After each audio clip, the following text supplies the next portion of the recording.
안녕하세요. 마스TV 구독자 여러분, 화성시 미디어센터 이용자 여러분. 저는 화성시 미디어센터에서 말하기 스피치 분야 강의를 담당하고 있는 김진희 강사입니다.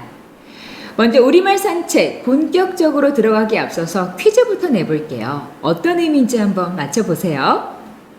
추갈못, 자만추, 엄근진, 마상, 뭐뭐 하는 각. 어떤 의미인지 감이 오나요? 잘 알겠다면 급식체에 상당히 노출되어 있는 분들일 거고요. 잘 모르겠다면 급식체가 낯선 분들이겠죠. 오늘은 과연 급식체가 도대체 무엇인지 알아보도록 하고요. 급식체를 사용하는 이 현상을 어떻게 바라봐야 하는지도 한번 고민해보는 시간을 갖도록 하겠습니다. 자, 그럼 본격적으로 들어가 보도록 할게요. 급식체의 정의를 알기 전에 제가 아까 드렸던 퀴즈가 어떠한 의미인지 한번 보도록 할게요. 추갈못은 축구에 대해 잘 알지 못하는 사람을 뜻한다고 해요. 자만추는 자연스러운 만남을 추구하는 사람. 그러니까 미팅, 소개팅, 맞선이 아니라 자연스럽게 만남을 추구하는 사람을 의미한다고 하고요. 엄근지는 엄격, 근엄, 진지를 뜻한다고 합니다. 한 예능 프로그램에서 영화배우 이정재 씨가 엄격 근엄 진지가 아니라 엄마 근처에 오시면 진짜 연락 주세요 라고 풀이를 해서 나름 국민 효자가 됐죠. 마상은 마음의 상처라고 하고요. 뭐뭐 하는 각이라는 것은 약간 추측성으로 뭐뭐 하는 뜻이니 뭐뭐 하는 의미니 라는 의미라고 합니다. 이 모든 걸 우리는 급식체라고 하는데요. 급식, 우리가 언제 먹나요? 초, 중, 고등학교를 다니는 10대 때 먹죠. 급식체를 네이버 지식백과에서 찾아보면 급식을 먹는 세대, 즉 10대들이 자주 사용하는 문체라고 해서 붙은 명칭으로 초, 중, 고교생 사이에서 사용하는 은어를 일컫는다라고 표기되어 있습니다. 다음 포털 사이트에서도 한번 찾아봤어요.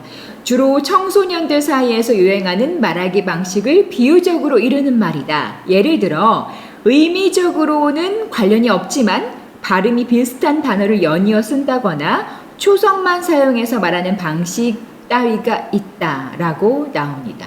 근데 급식체를 찾아보니 정말 다양하더라고요.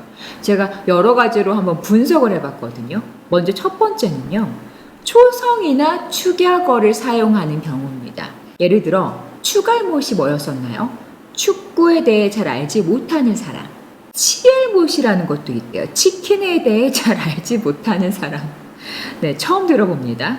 그리고 아예 초성만 쓰는 경우도 있어요. 이응, 지읒은 인정. 이응, 기억, 리을, 이응은 이거래알이라고 하고요. 비읍, 기억은 맞춰보세요. 이게 뭘까요? 저 처음 봅니다. 반박, 불가란 뜻이라고 합니다. 이렇게 초성이나 축약어를 사용하는 급식체가 있고요. 두 번째는 자문자답 형식이라고 해요. 인정, 인정. 용비, 첨가. 동의, 보감. 앞니, 금리. 양파, 니언. 아빠, 어디가. 이런 식으로 쓴다고 해요.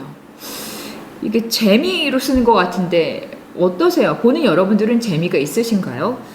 저는 그 의미를 따라가기도 급급합니다. 그럼 세 번째 볼게요.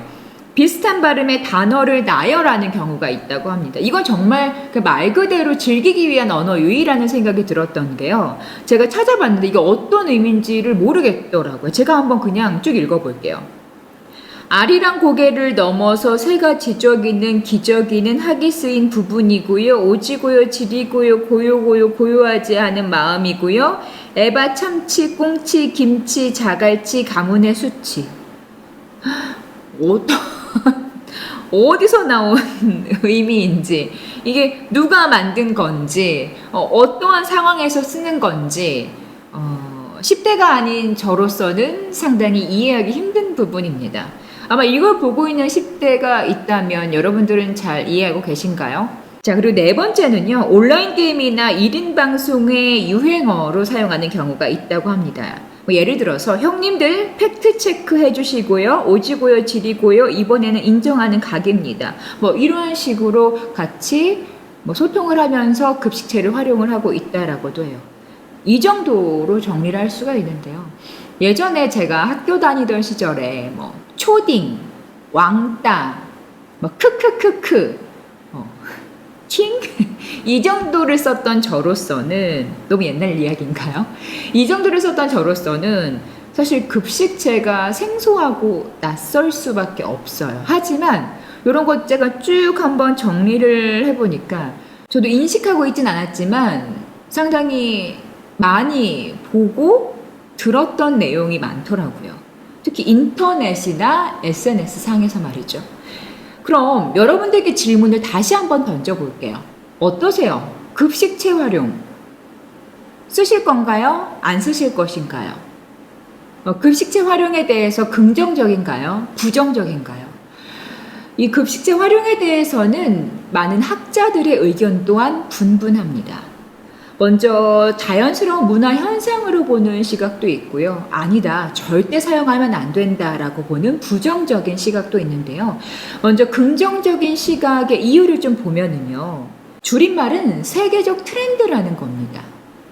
우리는 제한된 시간에 많은 일을 해야 되는 현대사회에 살고 있죠. 그렇기 때문에 전 세계적으로 축약어를 쓰는 것, 줄임말을 쓰는 것은 트렌드라고 합니다. 그 트렌드에 자연스럽게 편승하기 위해서는 어쩔 수 없이 급식체를 활용해야 한다라고 보는 시선인 거죠. 두 번째는 단순한 10대들의 놀이라고 보는 겁니다. 급식체는 10대들이 주로 사용하는 문체죠. 학교에서 가장 많은 시간을 보내는 또래들끼리 쓰는 그냥 그들만의 놀이라고 보는 시선입니다. 자연스럽게 그 공동체가 해체가 되면은 급식체는 서서히 덜 쓸 수밖에 없다라고 보는 시각 중에 하나입니다. 그리고 이거를 같이 씀으로써 그들이 묘한 동질감을 느끼게 되고 쾌감을 느끼게 되고 우리끼린 친구야, 우리끼린 통했어, 뭐 이런 소속감을 느낀다라고 하는데요. 맞습니다. 급식체를 사용하는 이유 중에 가장 중요한 이유겠죠.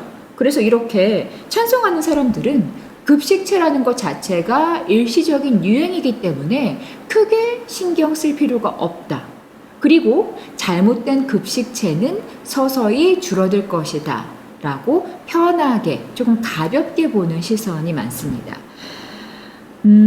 실제 2005년부터 2006년까지 신조어 938개를 추적 조사를 했어요. 그리고 10년 뒤에 이 신조어 938개가 잘 활용되고 있는지를 봤는데요. 총 250개 정도만 10년 뒤까지 남아있었다고 합니다.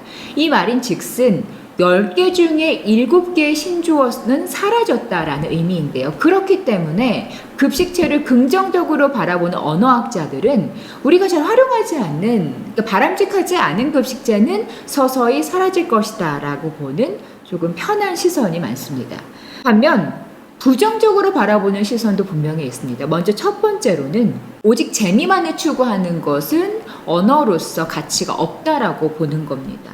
그게 재미와 유희에 머물러 있다면은 이것은 특히나 부적절한 의미를 담고 있는 급식체일 때 더욱더 큰 문제나 혼란을 야기할 수 있다고 보는 거죠.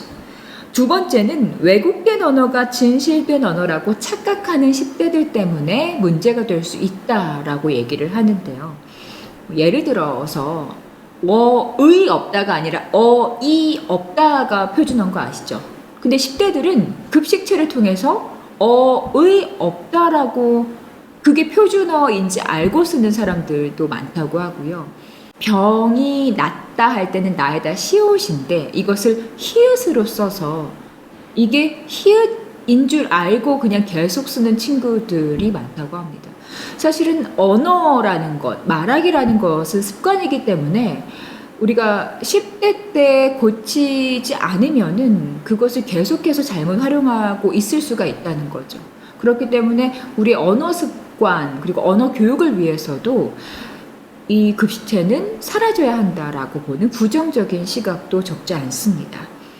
뭐 창조냐, 파괴냐, 이렇게 의견이 분분하긴 한데요. 그래도 되게 자명한 것 중에 하나는 우리나라 말이 그만큼 변형될 수 있을 만큼 과학적인 언어다라는 것은 진리라고 말씀을 드릴 수가 있을 것 같고요.